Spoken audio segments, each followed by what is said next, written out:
Here's a question to think about. How much of your stress, your anxiety, your unhappiness is actually just your ego? Think about the last time you got defensive in an argument, the last time you felt jealous of someone else's success, the last time you couldn't just let something go even though you knew you should. What was driving all of that? It was your ego. Welcome back, y'all. If you're new here, I post videos every week where I share lessons that I'm learning as I try to build a life that actually means something. So if that sounds interesting to you, hit subscribe and follow along.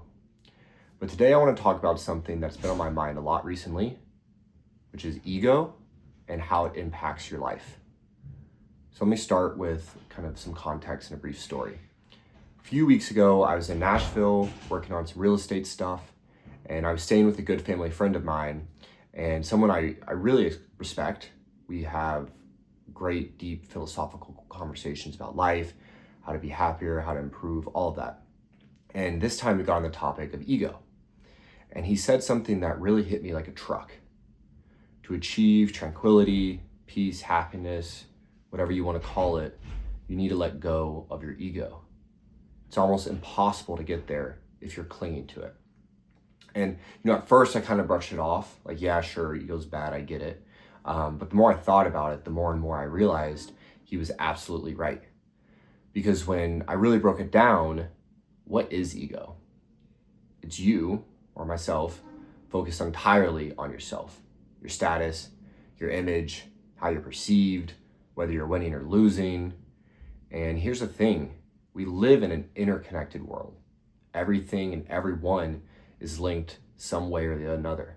Relationships, work, life, all of it requires connection, collaboration, empathy. But ego is the opposite of all that. Ego is isolation. It's you versus everyone else. It's constantly comparing, constantly defending, constantly needing to prove something. So when you think about it that way, it becomes really clear how ego gets in the way of happiness and how it prevents connection, and how it keeps you in this exhausting cycle of needing validation and feeling threatened because it removes you from that interconnectedness that the world runs on. Now, I'm not here to say ego is all bad.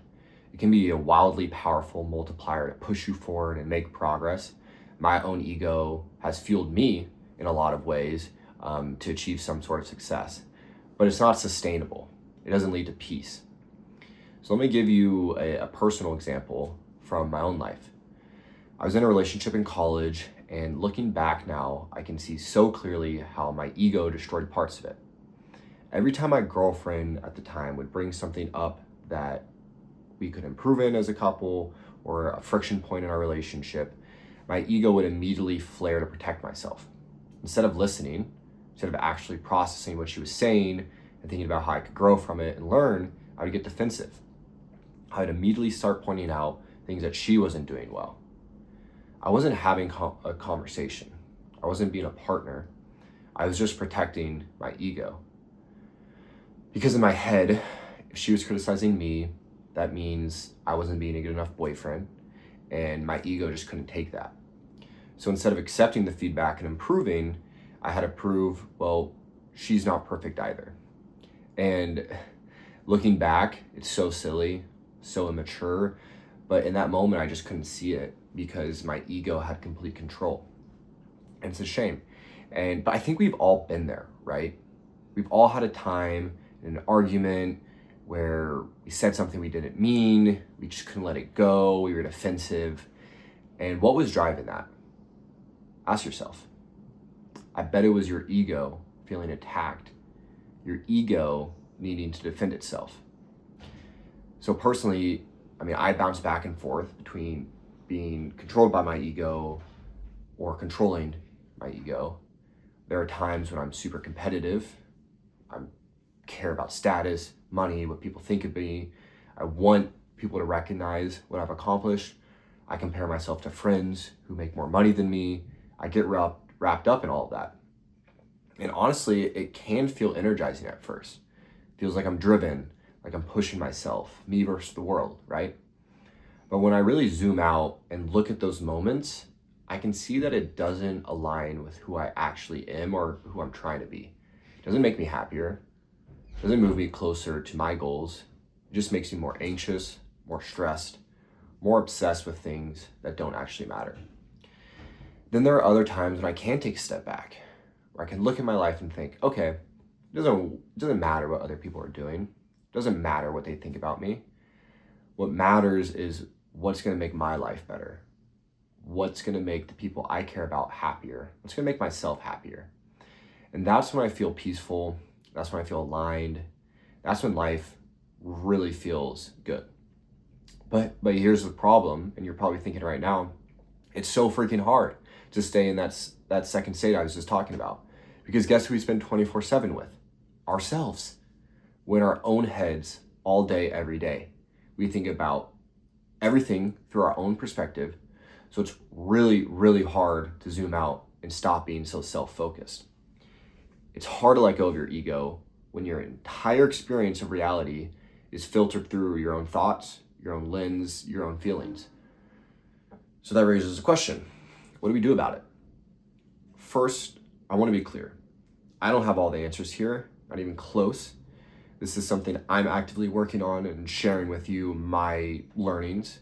And that's really all my videos, right? It's not telling you what to do, it's just sharing my perspective. But here is what I've noticed helps me. Step one is just recognizing when the ego is taking over. And this is like so many things. It's really hard, but it's the most important.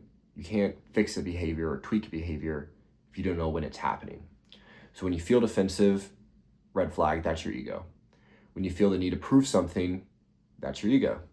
When you're comparing yourself to others, you guessed it, that's your ego. So just start paying attention.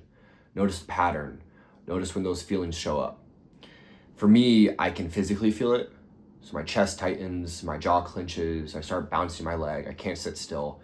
And I start running through all the ways I can defend myself or prove I'm right. And that's my signal. So that's when I know my ego has taken over. So try to observe what your signal is. Step two is just zoom out. Once you recognize your ego is flaring up, try to take a step back and zoom out.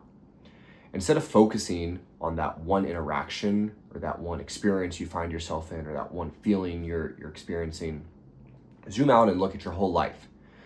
Look at all the interactions you've had, all the relationships, all the experiences, all the feelings. And when you do that, you realize that this one thing, it's just not that big of a deal. It doesn't define you, doesn't tweak your life course, doesn't threaten you. So you don't need to defend yourself or you don't need to prove anything. It's just one moment in a much, much bigger picture. And then step three is choosing connection over being right. So your ego wants you to be right, wants to protect you, wants you to win, but happiness doesn't come from being right. It comes from connection, from understanding, from growth. So when you're in a situation where your ego is pushing to defend yourself, just ask yourself, do I want to be right or do I want to be connected? Do I want to win this argument or do I want to have a real conversation? Do I want to protect my ego or do I actually want to learn and grow from this experience? And let me be real, like this is hard, like really, really hard. I still struggle with this all the time. There are days when my ego is completely in control and I don't realize it until I get home and read my book before bed. But the more I work on this, the more I start noticing a shift.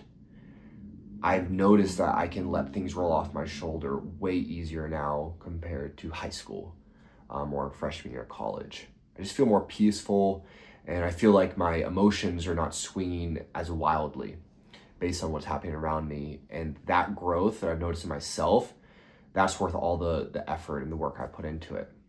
And when you can take a step back from it, even just a little bit, you can recognize that life just gets so much better when your ego is not controlling it. You stop caring about petty things like status and other people's opinions. You stop comparing yourself so much.